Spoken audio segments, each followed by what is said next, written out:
नमस्कार मित्रांनो.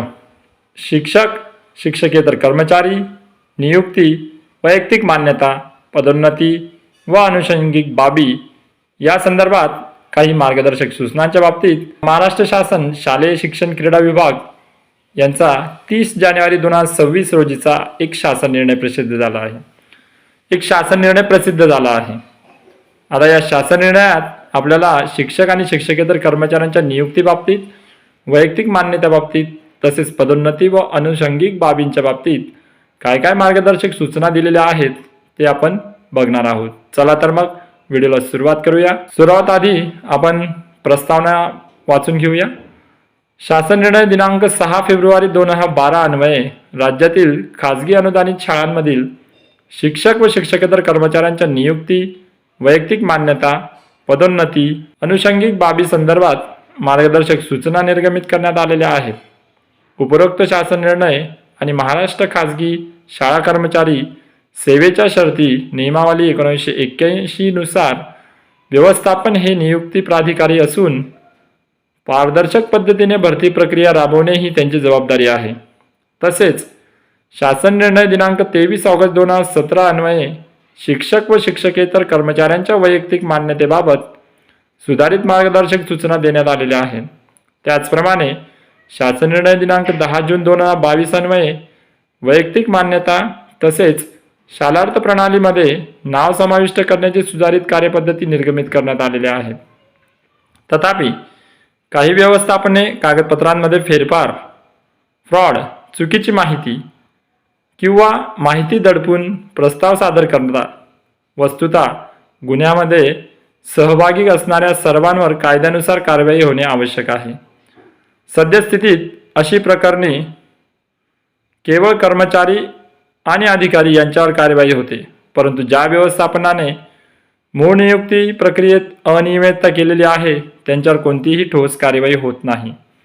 यामुळे शासनाच्या ध्येय धोरणांची प्रभावी अंमलबजावणी होत नाही. त्या अनुषंगाने राज्यातील खाजगी अनुदानित शाळांमधील शिक्षक व शिक्षकेतर कर्मचाऱ्यांच्या वैयक्तिक मान्यता संबंधी क्षेत्रीय स्तरावरील सक्षम अधिकारी यांनी करावयाच्या कार्यवाहीबाबत सूचना निर्गमित करण्याची बाब शासनाच्या विचाराधीन होती. आता आपण जसं प्रस्तावनेत बघितलं, व्यवस्थापनाच्या शाळेत शिक्षक आणि शिक्षकेतर कर्मचाऱ्यांची जेव्हा नियुक्ती केली जाते तेव्हा कोणत्याही प्रकारची चूक होऊ नये यासाठी आता शासनाने हा शासन निर्णय काढलेला आहे. शासन निर्णय काय आहे ते बघूया. शिक्षक व शिक्षकेतर कर्मचाऱ्यांच्या वैयक्तिक मान्यता प्रदान करत असताना संबंधित सक्षम प्राधिकारी यांनी शासन निर्णय दिनांक 6 फेब्रुवारी 2012 व शासन निर्णय दिनांक 10 जून 2022 मधील तरतुदींसोबतच खालील बाबींची तपासणी करावी. आता आपण 6 फेब्रुवारी 2012चा GR पण आपण पुढील व्हिडिओत बघूया.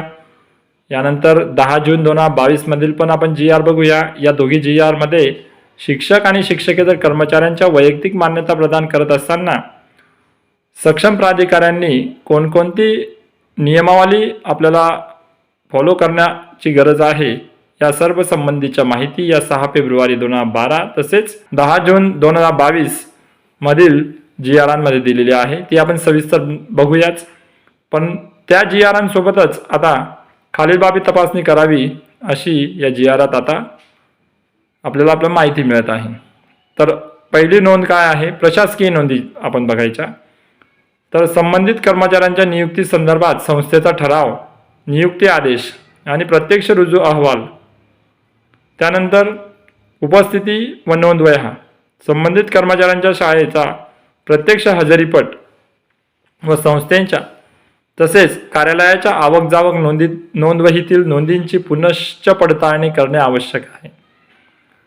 नियम सुसंगता, सदर भरती प्रचलित कार्यपद्धती आणि वेळोवेळी निर्गमित केलेल्या शासन आदेशानुसारच आहे की नाही याची खात्री करणे अनिवार्य आहे. 2 नंबरचा पॉईंट आपण बघूया. शिक्षक व शिक्षकेतर कर्मचाऱ्यांच्या वैयक्तिक मान्यता अनियमितता प्रकरणी जबाबदार व्यवस्थापन व्यक्तींवर दंडात्मक कारवाई. आता या दुसऱ्या पॉईंटमध्ये आपल्याला दिसत आहे की जे व्यवस्थापनातील जबाबदार व्यक्ती आहेत, जर त्यांच्याकडून काही नियमांमध्ये अदलाबदली झाली, काही फेरफार झाला, तर या शासन निर्णयानुसार आता त्यांच्यावरही दंडात्मक कारवाई कशा पद्धतीने केली जाईल याची माहिती आपल्याला या पॉईंटमध्ये मिळत आहे. दखलपात्र गुन्ह्यांमध्ये सहभागी असणारी प्रत्येक व्यक्ती, संस्था यांच्यावर प्रचलित कायद्यानुसार फौजदारी कार्यवाही होणे आवश्यक आहे.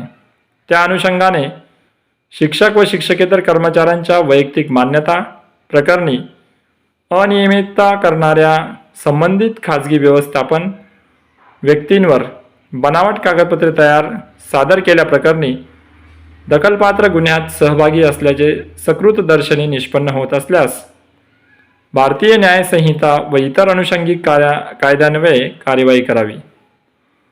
आता या पॉईंटमध्ये आपल्याला जी माहिती मिळत आहे ही माहिती गेल्या काही भरतींमध्ये शिक्षक आणि शिक्षकेतर कर्मचाऱ्यांची जी भरती झालेली आहे याच्यामध्ये व्यवस्थापनातील काही व्यक्तींकडून फेरफार झालेली काही गोष्टी समोर आलेल्या आहेत आणि त्या पुन्हा तशा प्रकारे घडू नये यासाठीच हा शासन निर्णय मधील हा पॉईंट नंबर 2 हा दंडात्मक कार्यवाहीसाठी आपल्याला इथं दिलेला दिसत आहे. म्हणजे आता फक्त जे अधिकारी वर्ग आहे त्यांच्यावरच नाही तर व्यवस्थापनात वरही कार्यवाही होणे या शासन निर्णयाद्वारे आपल्याला माहिती मिळत आहे.